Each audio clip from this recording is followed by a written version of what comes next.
Sabe, quando a gente lê textos muito antigos como a Bíblia, às vezes nos deparamos com os números bem específicos. E se esses números não fossem só o que parecem? E se fossem, na verdade, parte de um código secreto? Hoje a gente vai mergulhar na gemátria, uma chave que talvez possa decifrar uma camada oculta desses textos sagrados. Para começar, vamos dar uma olhada num enigma lá do Gênesis. O texto fala que Abraão foi para a batalha com exatos 318 homens. Pensa bem, não uns 300, nem um pequeno exército. Não, 318. É um número tão preciso que faz a gente parar e pensar. Por quê? Qual é o sentido disso? E olha só, isso não acontece só uma vez. Lá no Novo Testamento, no Evangelho de João, tem a história da pesca milagrosa, onde os apóstolos pegam exatamente 153 peixes. De novo, um número super específico que parece quase implorar por uma interpretação. Será que aqui também tem um significado escondido? Pois é, a resposta para muita gente que estuda isso há séculos é que não, eles não são aleatórios. Eles seriam a chave para uma camada mais profunda de significado, um verdadeiro código, só esperando para ser decifrado. Então, primeiro, vamos mergulhar um pouco mais fundo nesse mistério desses números que parecem fora do lugar. Ok, então, para entender esse código, a gente precisa voltar um pouquinho no tempo e ver como as línguas antigas funcionavam. Elas tinham uma característica fundamental que a maioria dos idiomas de hoje em dia, como o nosso, acabou perdendo. E aqui está o pulo do gato. Em hebraico e grego antigo, cada letra do alfabeto também tinha um valor numérico. O Aleph valia 1, o Bet valia 2 e assim por diante. Na prática, isso quer dizer que toda palavra era também uma equação matemática. E isso não era uma coisa super secreta, não. Era algo bem comum no mundo antigo. A gente vê isso desde reis assírios que codificavam seus nomes na arquitetura até pichações românticas lá em Pompeia. A ideia de que palavras têm um valor numérico era super difundida. E é exatamente essa ideia que está no coração da gemátria. Agora que a gente já entendeu o sistema, vamos ver como ele funciona na prática para decifrar essas conexões. O nome desse método é gemátria. A gemátria funciona com uma ideia bem simples, na verdade. Se duas palavras ou frases diferentes somam o mesmo número, elas estão conectadas de alguma forma. É um jeito de encontrar links e significados mais profundos que a gente não pega numa leitura superficial do texto. E essa aqui é a ferramenta que faz a mágica acontecer, a chave decodificadora do hebraico.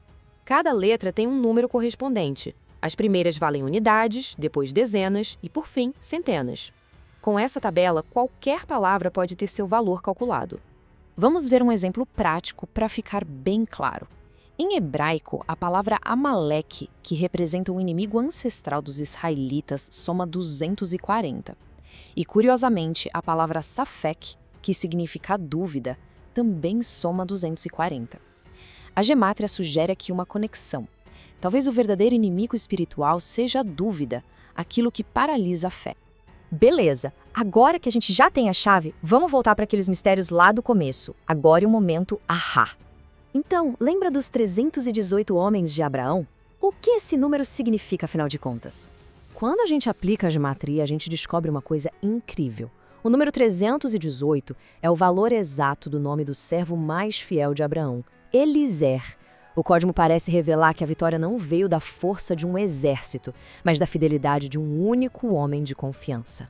Ou seja, o número não era uma contagem de soldados, era um código que apontava para a verdadeira fonte da força de Abraão, seu servo, Eliezer. Faz todo sentido.